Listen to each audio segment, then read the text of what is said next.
Lord, நான் உங்கள் சுவிசேஷகன் செல்வகுமார். உங்களோடு இன்றைய குறுஞ்செய்தி, இயேசு அதிகாரத்தை கொடுத்து நீங்கள் புறப்பட்டு போங்கள் என்று சொல்லுகிறார்.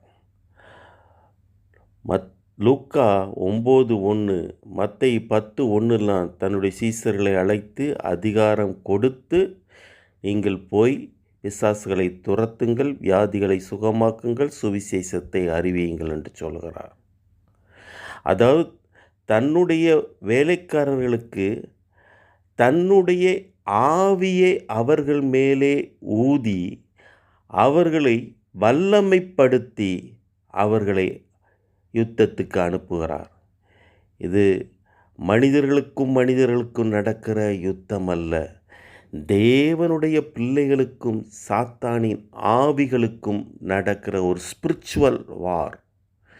இதுக்கு இயேசு லூக்கா 10:19 ஐ கிவ் பவர், நீங்கள் சர்ப்பங்களையும் தேள்களையும் மிதிப்பீர்கள், சத்துருவின் சகல வல்லமைகளையும் மேற்கொள்ள நான் உங்களுக்கு அதிகாரம் தருகிறேன், அவைகள் ஒன்றும் உங்களை சேதப்படுத்தாது.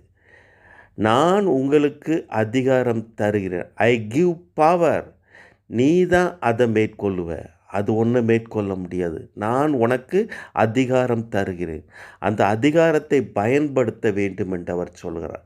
அதிகாரத்தை பெற்ற தெய்வ ஜனமே, சபையே, நீ அந்த அதிகாரத்தை பயன்படுத்தி பிசாசின் கிரியைகள் அதை அழிக்க வேண்டும்.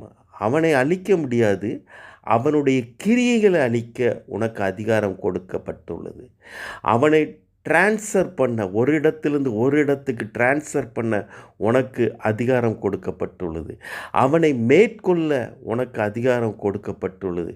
உனக்கு கொடுக்கப்பட்ட அதிகாரத்தினால் இன்று அவனால் கட்டப்பட்டுள்ள ஜனங்கள், அவனால் வியாதியால் பீடிக்கப்பட்ட ஜனங்கள், அவனால் தடை உண்டு பண்ணி ஆசீர்வாதத்தை கெடுத்து வைத்துள்ள அவனுடைய தடைகளை உடைக்க உனக்கு அதிகாரம் கொடுக்கப்பட்டுள்ளது. இன்று அந்த அதிகாரத்தை நீ பயன்படுத்தி கட்டப்பட்டுள்ள ஜனங்களின் கட்டுகளை அவிழ்த்து, வியாதிப்பட்ட ஜனங்களின் வியாதிகளை அவிழ்த்து சொஸ்தமாக்கி வாழ வையுங்கள். இயேசுவின் அதிகாரத்தை எடுத்து பயன்படுத்துங்கள். ஆமென். அல்லேலூயா.